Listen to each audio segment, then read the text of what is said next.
ஒரு கிட்டத்தட்ட 10,000 கோடி ஜீவராசிகள், உயிரினங்கள் இருக்குது.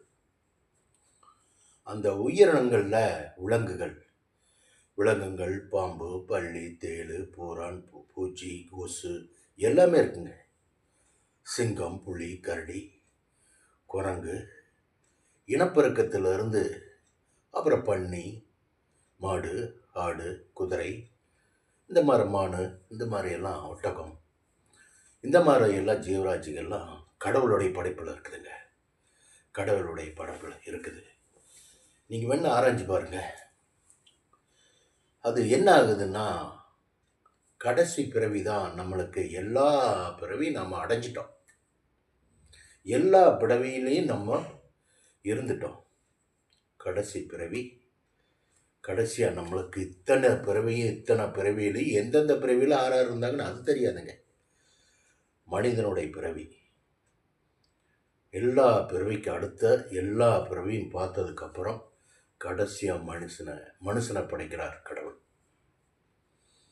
மனுஷனை படைக்கிறார். நான் அடுத்த ஜென்மத்தில், போன ஜென்மத்தில் என்னவோ இருந்திருக்கிறேன்.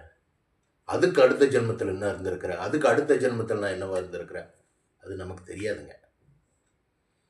சொல்கிறதனுடைய இலக்கு அதான் வந்துங்க. அப்படி எல்லாம் இருந்து மனிதனை நம்ம கடவுள் படைக்கிறார். மனுஷனாக படைக்கிறார். ஒரு தாய் வகத்தில், ஒரு பெண் தெய்வம், ஒரு பெண் விதத்தில் நம்மளை அடைக்கிறார்.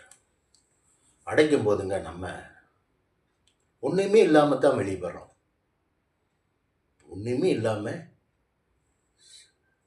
சதையும் எலும்பு, கொஞ்சோண்டு ரத்தம், 2 கண்கள், என்னங்க 2 கண்கள், சின்ன தலை, உடம்பு, பாடி, அத்தனை அவர் படைக்கப்பட்ட உள்ளுக்குள்ளே இருக்கிறது பூராமே இறைவனாக படைக்கப்பட்ட இறைவனுடைய உறுப்புகள் வச்சு நம்மளை படைச்சு கீழே அனுப்புகிறார். மண் உலகத்தில் வரோம். மண் உலகத்தில் வரோன்னா ஆடை, உடம்பை மாற்றிக்கிறதுக்கு வயசு வரும்போது ஆடைகள், துணிமணிகள், ஆடைகள், பனியன், ஷர்ட்டு இதெல்லாம் போடுறோம். குறிப்பிட்ட